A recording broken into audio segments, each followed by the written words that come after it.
Eu, Juan Sanches, guarda-costas de Fidel. Desde que me conheço por gente, sempre fui apaixonado por armas de fogo. Não foi um acaso completo o fato de eu ter vencido, no auge de minha carreira, em 1992, aquele concurso de melhor atirador de pistola de Cuba, que reuniu a nata dos praticantes da disciplina. Aos 6 anos, ganhei de presente meu primeiro conjunto completo de cowboy, com um revólver magnífico de espoleta na cor prata. Nos anos seguintes, ganhava regularmente fantasias novas e, em especial, novos revólveres. Assim, passei a infância acabando com a força de índios imaginários e bandidos terríveis. Mas em vez de brincar de bang bang morreu, eu levava minha missão muito a sério, esforçando-me para dar tiros certeiros em meus alvos móveis, com o braço estendido e o olho na mira.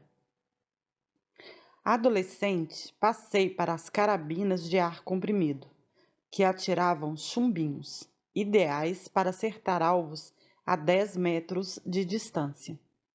Foi por isso que, mais tarde, me tornei o gatilho mais rápido da escolta de Fidel.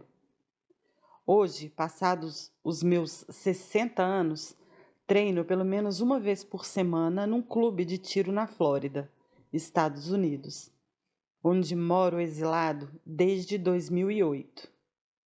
E, é claro, nunca saio de casa sem minha arma. Se os agentes cubanos, numerosos na Flórida, quiserem me calar, meu comitê de boas-vindas está sempre a postos.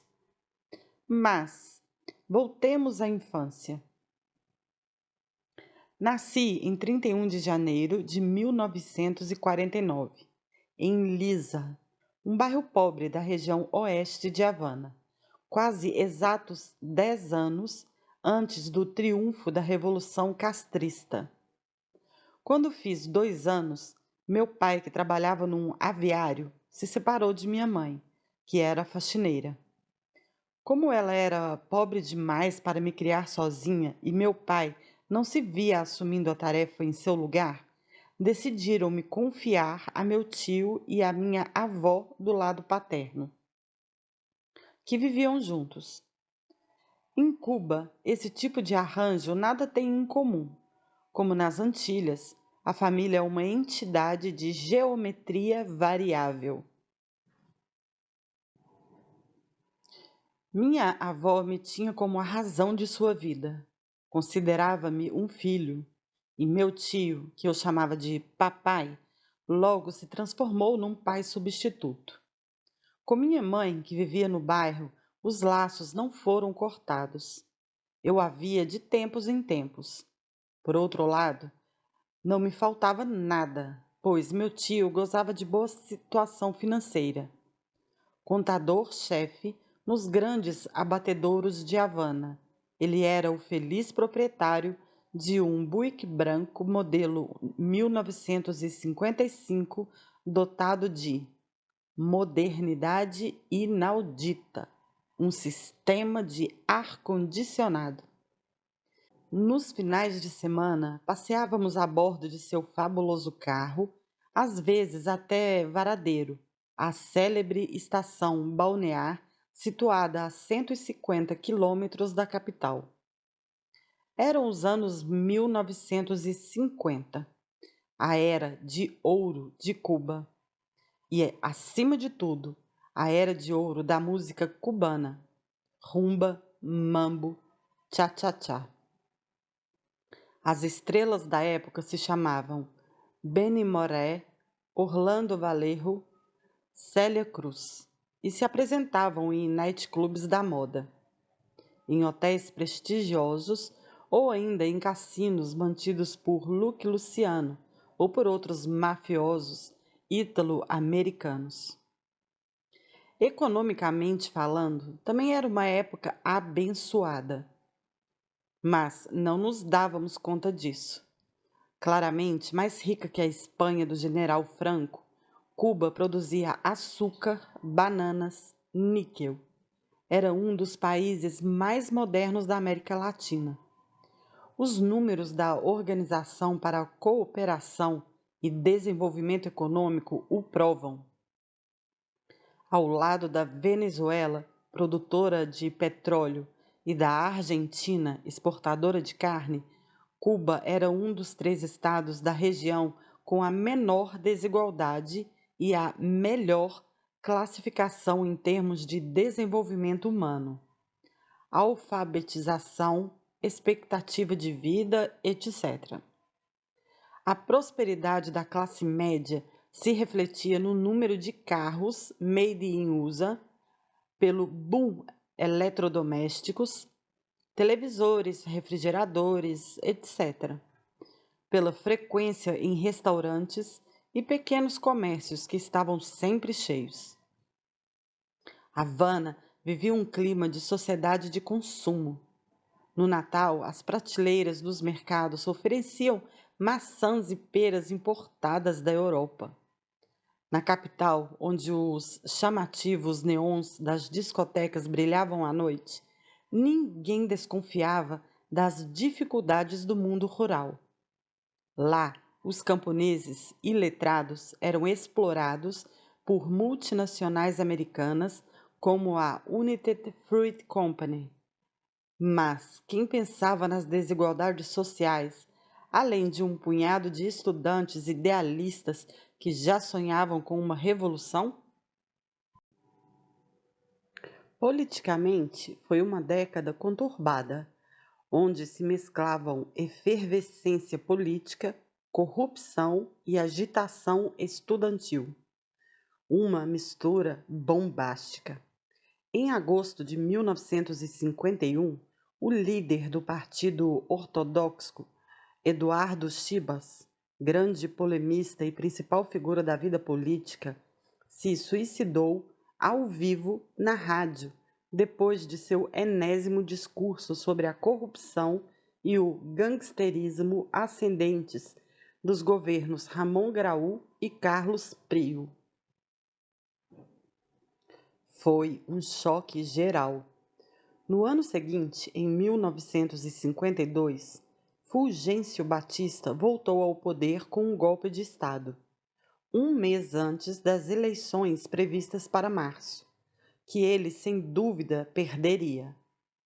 Um ano se passou e, em 26 de julho de 1953, um jovem advogado chamado Fidel Castro, de quem já se ouvia falar nas manifestações estudantis, entrou em cena de forma espetacular, desencadeando um assalto armado contra a caserna de Moncada, em Santiago de Cuba, no leste do país. Os conjurados foram quase todos mortos, presos ou executados durante a ação. O fracasso foi estrondoso. Detido, julgado e preso, Fidel Castro foi anistiado 2 anos depois. A história estava apenas começando. Ele se exilou no México, onde seu irmão Raul o apresentou a um argentino chamado Ernesto Guevara, que todos chamavam de Che. Depois de alguns meses de preparativos, um grupo de 82 homens, guiados por Fidel, desembarcou na costa meridional de Cuba, a bordo do Grana, um iate de segunda mão. Ali, os guerrilheiros entraram para a clandestinidade. Em 1956, lá estava Fidel Castro, na Sierra Maestra, liderando uma guerrilha, o Movimento de 26 de Julho, ou M26, assim chamado em referência à data do ataque à Moncada. Em 1958, a história se acelerou. Washington retirou seu apoio ao regime corrupto de Batista, cada vez mais desacreditado. No mesmo ano, em fevereiro, o M-26 realizou uma de suas proezas mais memoráveis. 2 homens mascarados entraram no Hotel Lincoln, em Havana, e sequestraram um de seus clientes VIP, o piloto de corrida automobilística argentino, Juan Manuel Fangio. Foi uma comoção geral. A polícia instalou barreiras e checkpoints por toda parte, mas não conseguia encontrar Fangio. Seus sequestradores o haviam instalado numa confortável casa de Havana, onde tentaram tornar o esportista receptivo a seu programa revolucionário. Tiveram um sucesso moderado. O piloto argentino era desesperadamente apolítico. No entanto, bem tratado pelos jovens rebeldes e libertado depois de 29 horas de detenção, teve tempo de fazer amizade com aqueles idealistas. O golpe de marketing dos homens de Fidel foi um sucesso estrondoso. Eles se tornaram o assunto do momento e mancharam um pouco mais a imagem do regime ao atrapalhar o GP de Cuba, que deveria ser uma festa. A vitória foi psicológica, mas incontestável. A partir do caso Fangio, cada vez mais cubanos começaram a perceber que o poder de Batista enfraquecia. 10 meses depois, ele cairia com uma fruta podre. No dia 1º de janeiro de 1959, com os termômetros marcando 32 graus na sombra, o ditador fugiu para Portugal e a população, em júbilo, tomou as ruas da capital. A multidão cantou, dançou e gritou: Viva la Revolution! As ruas foram embandeiradas com o vermelho e o preto do M-26. Fidel, com um senso ímpar de suspense, se fez esperar por 8 dias. Só depois fez sua entrada triunfal em Havana, à maneira de um imperador romano.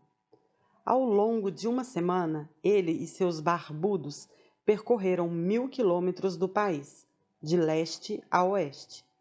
Onde quer que passassem, eram aclamados como heróis. Em 8 de janeiro, a legião de guerrilheiros finalmente chegou à capital. Fidel desfilou em pé num jipe. Parecia César montado numa biga. Assisti ao acontecimento de camarote. A sacada do apartamento de meu pai biológico, no primeiro andar da Avenida Via Blanca, se abria diretamente para a história. Naquele dia, vimos, em carne e osso, pela primeira vez, os rostos daqueles semideuses chamados Fidel Castro, Che Guevara, Camilo Cienfuegos, Ruber Matos, Raul Castro. Eles eram jovens, desenvoltos, carismáticos, bonitos, verdadeiros Latin lovers. Lembro exatamente das palavras de meu pai ao ver Fidel passando. Ele se virou para mim e disse: Você vai ver. Este homem reerguerá Cuba. Agora tudo vai dar certo. Eu estava longe de imaginar que, 15 anos depois, faria parte da guarda mais próxima do comandante. No ensino fundamental e no médio, meus pontos fortes eram letras, história e principalmente esportes. Beisebol, basquete, boxe e karatê. Apesar de minha altura padrão, eu era bom de briga. Nada nem ninguém me dava medo. E como eu tinha reputação de defender os amigos, minha cota de popularidade era bastante elevada. Uma anedota. Num sábado à noite, eu deveria ter 17 anos. Eu estava num baile, no bairro havanês de Cano, onde também estava um jovem boxeador com certa reputação, Jorge Luiz Romero. Vendo-o paquerar minha namorada com insistência, perguntei-lhe qual era o seu problema. A explicação se degenerou em uma briga, sem que ninguém assumisse a liderança. Os seguranças deram tiros para o alto para dispersar a aglomeração que se formara. A polícia chegou para nos levar, mas o boxeador, esperto, conseguiu sair à francesa. Na delegacia, neguei-me a dar seu nome. Questão de honra. 3 dias depois, ele bateu lá em casa. Eu, convencido de que vinha mal intencionado, disse-lhe pronto para a briga: espere na esquina, chego em 2 minutos. Na rua, porém, ele me agradeceu por não tê-lo denunciado à polícia. A partir daquele dia, a esperança do boxe cubano se tornou um de meus melhores amigos. Em 1967, minha família viveu uma separação, compartilhada por muitos outros cubanos. Meu tio e minha avó, decepcionados com a Revolução, conseguiram se instalar nos Estados Unidos. Pelos 40 anos seguintes, não voltei a ver aqueles que me criaram. Uma página foi virada. Voltei a viver com minha mãe. Ao contrário de meu tio e de minha avó, ela continuava uma revolucionária convicta, mas sempre muito pobre. Por intermédio de um amigo, consegui um emprego numa unidade de construção chamada Comitê de Obras Especiais. Sua missão? Construir casas para os dirigentes da Revolução. Foi assim que me vi operário de construção civil. Carregava sacos de cimento, empurrava carrinhos de mão cheios de areia, empilhava tijolos. Mas a missão do Comitê de Obras Especiais foi encerrada no ano seguinte. Todos os trabalhadores foram enviados para as plantações de cana-de-açúcar da região de Guinness, a 30 quilômetros da capital. Facão na mão, virei cortador de cana. Um trabalho infernal e perigoso. Nas plantações assoladas pelo sol, o risco de ferimentos era de fato constante, devido tanto ao manejo do facão quanto às folhas cortantes do vegetal, afiadas como lâminas de barbear. Felizmente, depois de 30 dias de calor sufocante nos campos de cana, fiquei sabendo que havia sido convocado para o serviço militar, que se tornou obrigatório em 1965, por iniciativa do ministro das Forças Armadas, Raul Castro. Quando voltei a Havana, o oficial recrutador me explicou que não se tratava do serviço militar, mas de outra coisa, muito mais séria. Eu tinha sido escolhido pelo Ministério do Interior, o MININT, segundo a sigla da época, para fazer um curso especial. Havia alguns meses, os serviços de informação do MININT vinham me seguindo e me observando sem eu saber. Eles investigaram meu círculo, estabeleceram meu perfil psicológico, constataram que os membros da minha família que tinham ficado em Cuba eram autênticos fidelistas e concluíram que meu perfil revolucionário estava acima de qualquer suspeita. O MININT me propôs, então, que eu abraçasse a carreira militar imediatamente. Se aceitar e assinar, você terá direito a 120 pesos em vez dos 7 pesos dos simples recrutas, esclareceu o oficial, e terá permissão para sair 3 vezes por semana. Aceitei, claro, tornando-me o primeiro e último militar da família. Na semana seguinte, descobri a vida de soldado. Ser acordado às 5 horas da manhã, marchar em linha, fazer a cama, cumprir tarefas de limpeza. Isso sem falar nas atividades mais nobres, como esportes e exercícios de tiro.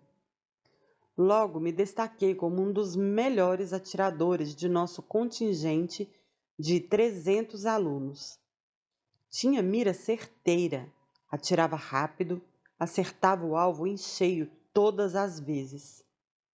Depois de 3 meses de aula, nova seleção.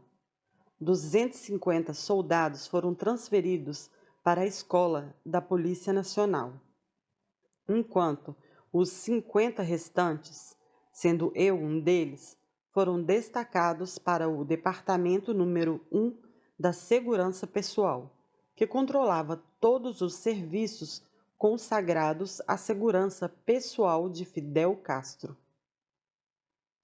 Foi uma grande alegria, pois na mentalidade pretoriana cubana não existia nada mais importante do que o Departamento número 1, encarregado da proteção de Fidel, e o Departamento número 2, encarregado da segurança pessoal do ministro das Forças Armadas, Raul Castro.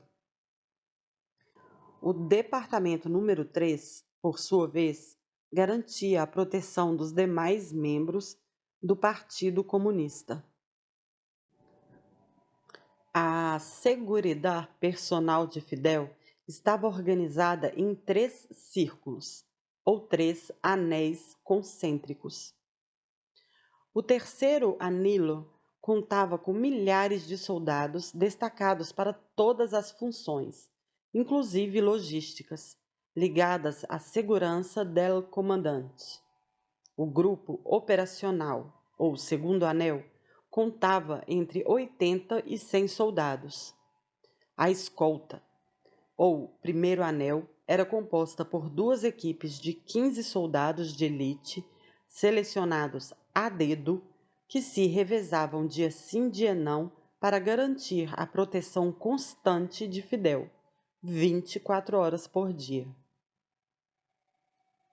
Enquanto membro do terceiro anel, minha primeira nomeação foi para o El Once, o 11. Tratava-se de um conjunto de casas localizadas na Rua 11, no agradável bairro de Vedado, a 5 ruas do mar. Essa nomeação não era nem um pouco insignificante, pois El Once designava antes de tudo o prédio onde morava Célia Sanches, personagem marcante da Revolução em geral e da vida privada de Fidel em particular.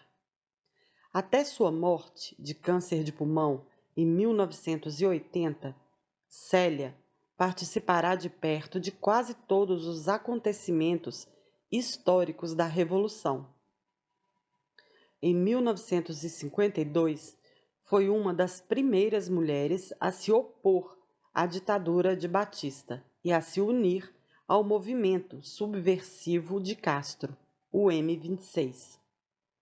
Na Sierra Maestra, ela servia de estafeta. Levava telegramas em buquês de flores para despistar a polícia. Célia também coordenava ações entre os guerrilheiros e as células clandestinas urbanas. Depois do triunfo da Revolução, foi recompensada com diferentes cargos oficiais, como o de secretária do Conselho de Estado, presidido por Fidel. Além disso, essa mulher miúda, de olhos e cabelos pretos, era amante dele. Ou melhor, tornou-se sua confidente. O fato era notável, pois El Comandante nunca trocava confidências com ninguém além do irmão Raul e de algumas companheiras de vida, que podiam ser contadas nos dedos de uma só mão. Em troca, Célia tinha uma influência considerável, especialmente no que dizia respeito às nomeações no topo do poder. Entre eles, portanto, o amor também era político. Fidel amou tanto Célia que esperou sua morte para se casar com Dália, a mulher que, em meio ao maior sigilo, já estava em sua vida desde 1961. No apartamento de Célia Sanches, no quarto e último andar do imóvel do Onte, Fidel tinha um aposento privativo com banheiro por onde passava quase todos os dias, sem dar-lhe a saber, antes de voltar ao palácio presidencial. Foi em frente ao prédio do Onte que vi Fidel de perto pela primeira vez. Naquele dia, eu estava na entrada do imóvel quando, de repente, ele e sua escolta chegaram nos 3 Alfa Romeos cor de vinho utilizados na época pela segurança, que mais tarde seriam substituídos por Mercedes 500. Os veículos pararam a alguns metros da porta e a escolta se dividiu segundo o protocolo normal. Um batedor entrou primeiro para verificar o acesso e saiu para dar sinal verde aos demais. Os 2 seguintes se posicionaram na calçada e, de costas para o imóvel, vigiavam a rua. 6 outros se espalharam em torno de Fidel, que foi acompanhado até a entrada pelo chefe da escolta. Foi naquele momento que El Comandante marchou reto em minha direção. Colocou a mão em meu ombro e me olhou direto nos olhos. Petrificado, me agarrei ao fuzil para manter a compostura. Então, Fidel desapareceu no prédio. A cena durou 2 segundos, mas fiquei transtornado por ter encontrado Fidel Castro em pessoa, o homem que eu mais admirava no mundo e por quem estava disposto a dar a vida, independente do que acontecesse. El Onte ocupava um lugar particular na geografia do castrismo. Na época, era um dos locais secretos que Fidel frequentava quase diariamente, sem que ninguém ou quase ninguém soubesse. Para garantir sua segurança, todo o conjunto de casas fora privatizado e o acesso do público a essa porção de rua bloqueado por checkpoints nas 2 extremidades. Nos telhados, todos os terraços das casas eram interligados, criando uma ampla rede de comunicação ao ar livre. Com o passar dos anos, algumas modificações foram feitas. Um elevador e uma sala de ginástica foram instalados, e até uma quadra de boliche, decorada com luxo. 2 pistas de parquet envernizado, margeadas por um paredão de samambaias e rochas trazidas das encostas da Sierra Maestra. Sublime! Mas o elemento mais surpreendente, com certeza, era o estábulo que Fidel mandara construir no 4º andar do Onte, no coração da capital. No início de 1969, 4 bovinos tinham sido levados para lá, içados da rua até os terraços com uma grua.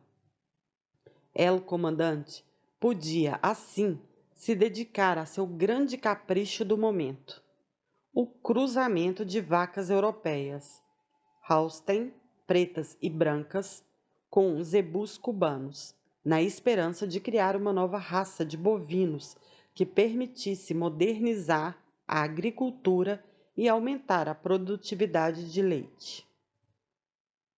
A existência desse estábulo em plena cidade, no alto de um prédio residencial, pode parecer inverossímil ao leitor pouco familiarizado com a história do castrismo.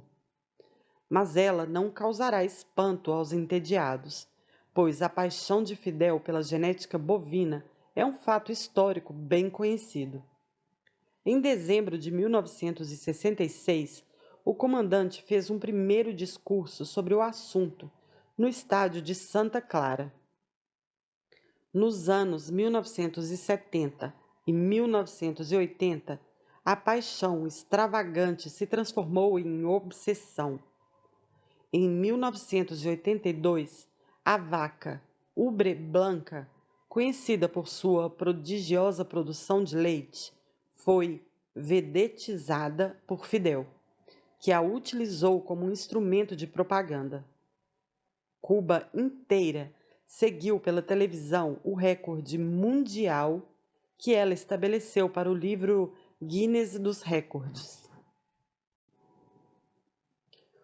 Ubre Blanca produziu 109,5 litros num único dia, prova irrefutável do gênio agrônomo do comandante. Objeto de inúmeras reportagens para a televisão, a vaca foi elevada à categoria de símbolo nacional. Existe até mesmo um selo com sua efígie. Quando ela morreu em 1985, o jornal Granma dedicou-lhe um necrológio. E ainda hoje uma estátua de mármore do animal ocupa um lugar de honra em sua cidade natal, Nueva Gerona, na Ilha da Juventude. Por fim, não posso falar do imóvel do Onte sem mencionar a existência da quadra de basquete privada, reservada para uso exclusivo de Fidel Castro. Em 1982, ou seja, 2 anos depois da morte de Célia Sanches, uma empresa canadense modernizou a quadra de atletismo do Estádio Pedro Marrero, em Havana, transformando-a numa pista sintética para os 14º Jogos Centro-Americanos e do Caribe, previsto para o fim daquele ano. A fim de manter as melhores relações com seu cliente, a empresa disse a Fidel que daria a Cuba a infraestrutura de sua escolha.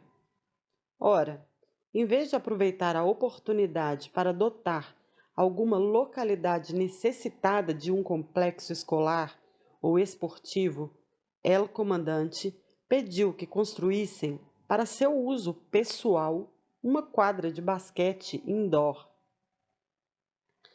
O basquete sempre foi um de seus esportes preferidos. Quando podia fazer uma parada numa escola ou numa quadra esportiva para treinar alguns lances livres ou para organizar uma partida com a escolta, Fidel não hesitava. Os jogadores se dividiam então em 2 times, os vermelhos e os azuis. Obviamente, todos jogavam a favor de Fidel. Não havia a menor possibilidade de deixá-lo perder. Além disso, ele mesmo escolhia os times, para ficar com os melhores jogadores, aos quais tive a honra de pertencer. Como era de esperar, El Comandante jogava como pivô. No basquete é a posição do condutor do jogo, por quem passam todas as bolas. Lembro que um dia ele me lançou um olhar sombrio porque, em vez de lhe passar a bola, arremessei para fazer uma cesta. Mas como? Por que arremessou, Sanches? Ele disse, bastante irritado. Felizmente, quase na mesma hora, soou o fim da partida. Era o último segundo do jogo. Fidel entendeu que eu não teria tido tempo de passar a bola para que ele marcasse. Salvo pelo gongo. Ainda em 1982, mas no final do ano, El Comandante quebrou o dedo do pé ao receber mal uma bola na defesa. Envergonhado, contrariado, viu-se obrigado a usar pantufas bem pouco viris. Acima de tudo, queria que o ocorrido permanecesse em segredo. Então, quando alguém o visitava no palácio presidencial, ele enfiava um par de botas Ranger, sem fechar o zíper, ficava atrás da escrivaninha durante a conversa e não acompanhava o convidado até a porta, como costumava fazer. Para Fidel, problemas ortopédicos eram segredos de Estado. Mas voltemos ao ano de 1970. Depois de 18 meses a serviço da madrina, a madrinha, era assim que entre nós, membros da segurança pessoal, chamávamos Célia Sanches, pois ela sempre era muito atenciosa conosco. Fui transferido para um lugar a 10 quilômetros dali, a unidade 160, situada no bairro havanês de Siboney, no outro extremo da cidade. Ocupando 6 hectares escondido atrás de muros altos, o 160 era essencial para o bom funcionamento da segurança pessoal de Fidel, pois era a unidade logística que gerenciava tudo: transportes, combustíveis, telecomunicações, alimentação. Mecânicos reparavam as Mercedes de Fidel. Técnicos consertavam os walkie-talkies e os transmissores de rádio. Armeiros cuidavam dos estoques de Kalashnikovs, Makarovs e Brownings. Arrumadeiras lavavam e passavam os uniformes dos soldados. No 160 ficavam, ainda por cima, as despensas e as câmeras frias que abrigavam as reservas da família Castro e de seu séquito. A isso se somavam galinhas poedeiras e um viveiro de gansos, que Fidel selecionava e oferecia a quem bem entendesse, na época das festas. Também havia alguns bois, bem como zebus e vacas Holstein, utilizados nas experiências genéticas do dono da casa.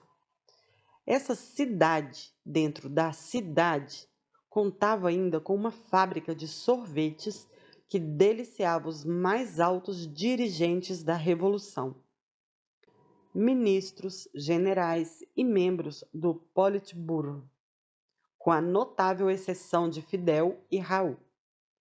A fim de minimizar o risco de envenenamento, os sorvetes deles dois eram preparados em separado, num pequeno ateliê artesanal que ficava à parte, dentro da unidade 160. O lazer não era esquecido. Além de um museu de presentes, que abrigava a coleção de todas as lembranças recebidas pelo chefe de Estado, exceto o mais precioso, que guardava consigo. E havia um cinema particular, operado por um projecionista do Ministério do Interior, que ficava à disposição do comandante de sua família.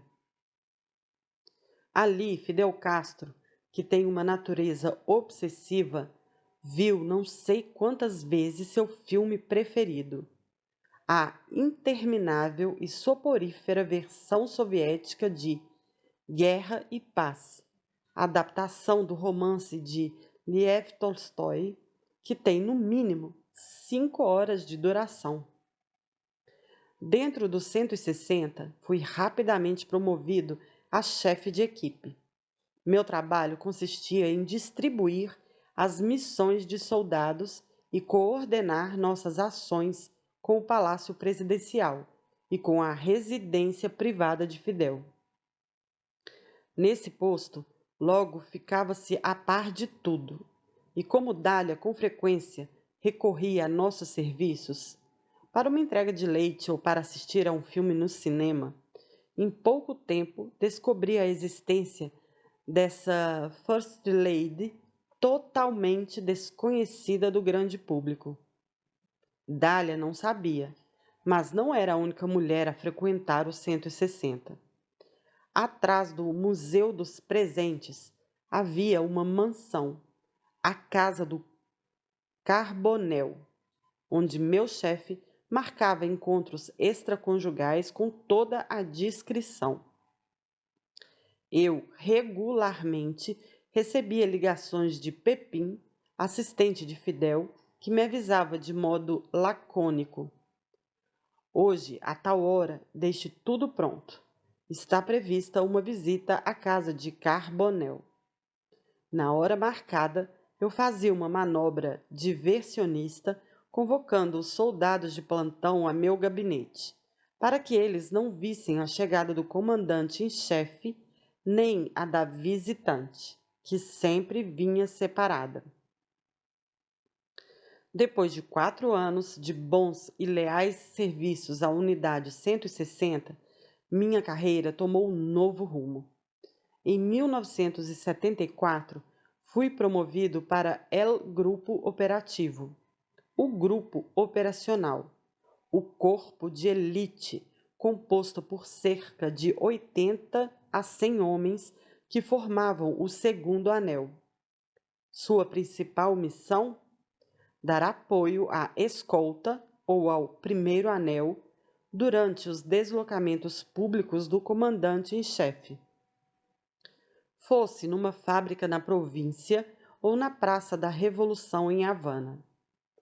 O grupo operacional também era mobilizado para os deslocamentos de Raul e dos membros iminentes do Politburo do Partido Comunista Cubano, PCC, como Ramírez Valdés, Juan Almeida Bosque, etc.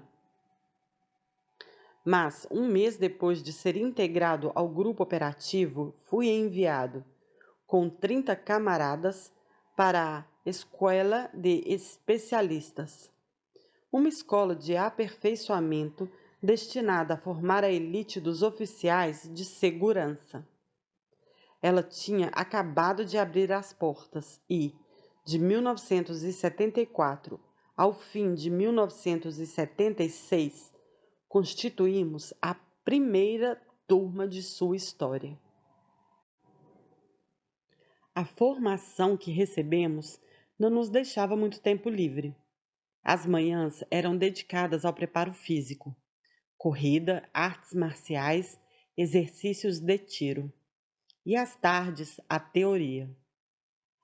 Aprendi a manejar explosivos e, com um grupo de 10 alunos, a falar francês. Outro grupo de 10 alunos aprendeu russo e um terceiro inglês. Também nos familiarizamos com as técnicas de base do serviço secreto, os recursos da psicologia e estudamos a fundo os atentados famosos, para tirar lições que pudessem servir à proteção do líder máximo. Além disso, quando um chefe de Estado estrangeiro ou um oficial de alto escalão fazia uma visita oficial a Cuba, era aos alunos da escola de especialistas que cabia sua proteção pessoal. Foi assim que conheci alguns grandes desse mundo. O presidente jamaicano Michael Manley, os primeiros ministros do Vietnã, Pham Van Dong, da Suécia, Olof Palme, e de Trinidad e Tobago, Eric Williams.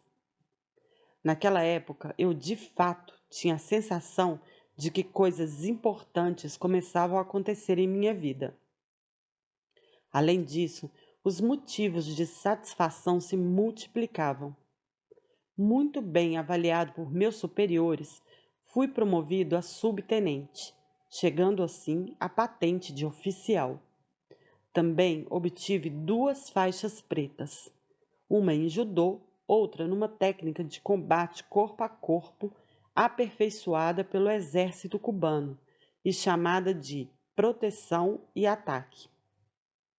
Elas se somaram à minha faixa preta em karatê, que eu tinha havia anos. Por fim, a cereja do bolo foi minha primeira viagem ao exterior, no ano de 1976. Entre os 30 alunos do curso, fui o único escolhido para integrar a escolta de Juan Almeida Bosque, um alto dirigente, na Guiana. Eu nunca tinha saído de minha ilha natal. Estava impaciente e excitado com a ideia de descobrir o mundo, a começar por esse exótico país amazônico, limítrofe do Brasil, da Venezuela e do Suriname. Lembro que quando desembarquei em Georgetown, a capital, as desigualdades sociais me deixaram impressionados. 10 anos após a independência da antiga Guiana Britânica, a elite branca continuava vivendo no conforto colonial, enquanto a população negra, andrajosa e amontoada em guetos, sobrevivia em condições deploráveis. Que choque! Em comparação, Cuba era o Eldorado. Todas essas peripécias quase me fazem esquecer de evocar minha vida privada. Nesse âmbito também tive sorte. Na época, fazia 8 anos que dividia minha vida com Maida. Nos conhecemos no início de 1968. Num desses bailes organizados todos os domingos à noite, naquilo que em Cuba chamamos de círculo social, que nada mais é que uma discoteca. Naquela noite, quando cheguei ao círculo social Patrice Lumumba, no bairro de Mariano, foi amor à primeira vista. Enquanto os alto-falantes tocavam uma salsa, avistei um rosto deslumbrante, sem conseguir tirar os olhos de seu sorriso. Para mim, Maida era a mulher mais bonita que eu tinha visto na noite havanesa. Depois de trocar com ela vários olhares promissores, cruzei a pista de dança como um conquistador. E como Maida estava com a mãe, virei-me para ela. Permita-me, senhora, que eu convide sua filha para a dança. Levei Maida para a pista e, vendo o espanto de sua mãe, gritei para ela: Ah, não tenha medo! Antes do fim do ano estaremos casados. Mantive minha promessa. No dia 21 de dezembro do mesmo ano, recém-casados, partimos para uma semana de lua de mel no Hotel Riviera, um dos célebres estabelecimentos de Havana, à beira-mar e antiga propriedade do ilustre gangster americano Meyer Lansky. Nossa filha nasceu no ano seguinte e nosso filho em 1971. Nos primeiros anos, vivemos na casa da mãe dela, no bairro de Lisa, onde passei a infância. Em 1980, porém aos 31 anos, recebi do Minint a concessão de usar um apartamento em pleno centro da cidade, perto do Palácio da Revolução, onde ficava o gabinete de Fidel. Foi ali que vivi o resto de minha vida, até fugir para os Estados Unidos em 2008. Maida foi uma esposa perfeita, boa mãe, trabalhadora, ela se ocupava de tudo, cuidava da educação das crianças e fazia nosso lar funcionar, enquanto eu seguia mundo afora, arrastado por minha carreira. Eu parecia fervilhar. As notícias boas se sucediam. No final de 1976, depois de voltar da Guiana, eu estava descansando no dormitório da Escola de Especialistas quando um oficial anunciou que eu era convocado imediatamente à casa de Eloy Pérez. Ele dirigia todas as estruturas da segurança pessoal do comandante em chefe Fidel Castro, de quem dependia nossa escola. Muito surpreso e levemente preocupado, passei todo o trajeto até o centro da cidade, onde devia comparecer, me perguntando sobre o motivo da convocação. Que erro eu poderia ter cometido? Chegando lá, não tive nem tempo de sentar e Eloy Pérez já dizia: Sanches, o comandante em chefe te selecionou para fazer parte de sua escolta particular. A partir de agora, nenhuma outra pessoa além de mim ou, é claro, El Chefe, Fidel, em pessoa, pode te dar ordens ou te enviar em missão, sob qualquer pretexto. Nem mesmo um ministro, entendido? A partir de amanhã, você começa a se apresentar aqui. todos os dias, às 8 horas. E, se às 5 da tarde ainda não tiver recebido nenhuma missão, pode voltar tranquilamente para casa para ficar com a sua mulher e seus filhos. A alegria que senti naquele momento podia ser comparada à de um ator de Hollywood que tivesse acabado de ganhar um Oscar. Algumas horas depois, tornei-me um membro da nata do exército cubano, seu corpo mais prestigioso, mais admirado, mais invejado. O grupo de 20 a 30 soldados, selecionados a dedo e encarregados da proteção de Fidel Castro 24 horas por dia. E eu ainda não sabia, mas naquele momento dava início aos próximos 17 anos de minha vida, em que seguiria o homem que, depois da mexicana e da russa, desencadeou a terceira revolução popular do século XX. No entanto, precisei esperar um pouco mais antes de viver ao lado do grande homem, pois de janeiro a abril nossa hierarquia começou a seleção de mais 5 alunos da escola de especialistas, que, ao meu lado, reforçariam a escolta de Fidel. Finalmente, em 1º de maio de 1977, depois do tradicional desfile da Festa Internacional do Trabalho, na Praça da Revolução, nosso jovem grupo de 6 homens foi apresentado ao comandante para se unir ao Santo dos Santos, El Primer Anillo, o primeiro anel de proteção. O grande público muitas vezes confunde a figura do guarda-costas com a do capanga. Ele pensa que nosso trabalho consiste em dar golpes de luta livre e em atirar mais rápido que nossa sombra.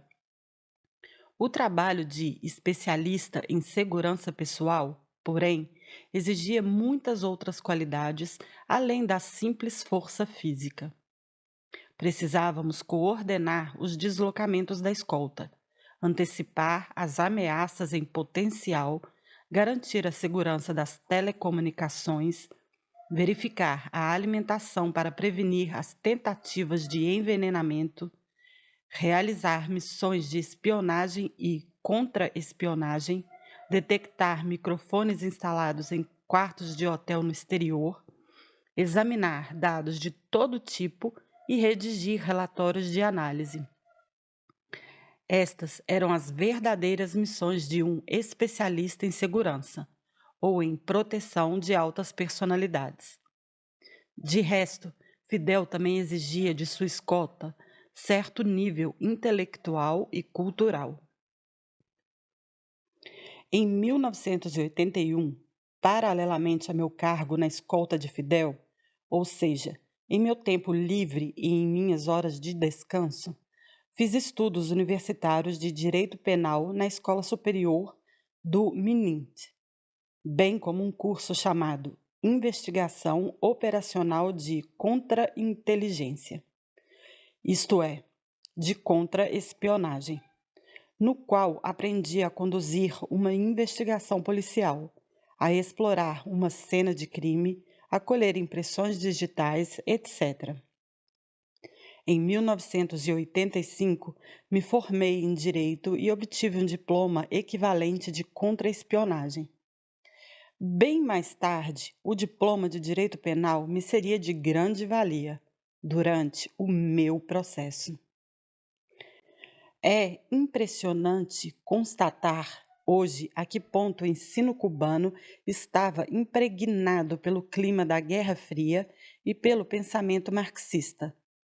Basta reler os nomes de algumas matérias estudadas: materialismo dialético, materialismo histórico, história do movimento operário cubano, ação subversiva inimiga, contra-espionagem ou ainda crítica da corrente burguesa contemporânea. Mas os cursos que mais me ajudaram a entender a personalidade de Fidel Castro foram os de psicologia e de Psicologia Aplicada à Contra-Espionagem. Depois da escola superior do MNIT, coloquei em prática o que tinha aprendido para estabelecer seu perfil psicológico e destacar alguns traços de sua personalidade. Minha conclusão: Fidel é uma pessoa egocêntrica, que gosta de ser o centro das conversas e que monopoliza a atenção de todas as pessoas a seu redor. Por outro lado, como muitos superdotados, não presta nenhuma atenção ao que veste. Daí sua preferência por uniformes militares. Várias vezes ouvi dizer: faz muito tempo que solucionei o problema do terno e gravata. Idem para a barba. Ele dizia: farei a barba quando o imperialismo morrer. Na verdade, era sobretudo por comodidade que evitava se barbear todos os dias. Outro traço de sua personalidade: era absolutamente impossível contradizê-lo no que quer que fosse. Tentar convencê-lo de que estava errado, que seguia pelo caminho errado ou que deveria modificar e melhorar um de seus projetos, mesmo que levemente, constituía um erro fatal a quem o cometesse. Quando isso acontecia, Fidel deixava de ver seu interlocutor como uma pessoa inteligente. Para viver a seu lado, o melhor era aceitar tudo o que ele dizia e fazia, mesmo durante uma partida de basquete ou uma pescaria. Durante a Guerra Civil Angolana, nos anos 1980, o general Arnaldo Ochoa, que viajara para lá, ousou contrariar as orientações militares do chefe, que continuava em Havana, a 11 mil quilômetros de distância, propondo a ele outras opções que lhe pareciam mais adequadas. Fidel nunca digeriu esse crime de traição. Acredito que isso pesou muito na condenação à morte de Ochoa em 1989. Ao contrário do que sempre afirmou, Fidel nunca renunciou ao conforto capitalista, nem escolheu viver com austeridade. Seu modo de vida é exatamente o oposto. Assemelha-se ao de um capitalista sem qualquer tipo de restrição. Nunca considerou ter que seguir seus discursos sobre o modo de vida austero próprio a todo bom revolucionário. Ele e Raul nunca aplicaram a si mesmos os preceitos que recomendavam aos compatriotas, de onde podemos concluir que Fidel é um homem extremamente manipulador. Dotado de uma inteligência intimidante, ele é capaz de manipular uma pessoa ou um grupo de pessoas sem dificuldade ou escrúpulos.